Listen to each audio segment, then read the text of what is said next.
উপায় নাই? উপায় ঠিকই আসিল, কিন্তু তুমি সেটাকে কাজে লাগাও নাই। ইচ্ছা করে নিজের গলায় শুল পাইতা নিছো, আর সেই শুলে আমারও চড়াইছো। তুমি খুব ভালো করে যাও, এই মালা তোমার একটা দিন না দেখা থাকতে পারবো না।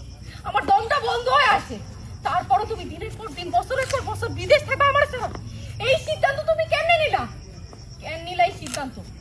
আর এই মরণ সিদ্ধান্ত যদি তোমার বাস্তব করতেই হয়, তাহলে তুমি নিজের হাতে আমার বাইরে ফেলো। তুমি নিজের হাতে আমার বাইরে, তারপর তুমি বিদেশ চলে যাও। আমার সাইরা যদি তোমার বিদেশ যাইতেই হয়, তাহলে এই দুনিয়া সারা ব্যবস্থা আমার করে দিয়ে আসো। আল্লাহর দোহাই লাগে, আমার ভালোবাসার দোহাই লাগে, এমন পাগলামি করুন। তুমি যদি এরকম করে পাগলামি করতে থাকো, তাহলে বিদেশ যাওয়া তো দূরের কথা, আমি তো বিমানে ওঠার আগেই দম বন্ধ হয়ে মরে যাবো। তুমি যদি আমার সাহস না দাও, আমার ভরসা না দাও, তাহলে আমি কেমনে বিদেশ যাবো?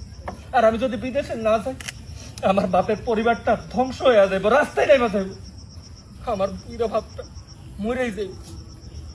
এখন বিদেশে যাওয়া ছাড়া আমি আমার কোনো রাস্তা খোলা দেখতেছি না। নিজের সব রাস্তা নিচে বন্ধ করে কইতেছে রাস্তা খোলা দেখতেছ না? তোমার বাপে কি তুমি একটাই পোলা? তোমার বাপে তারও দুইটা পোলা আছে।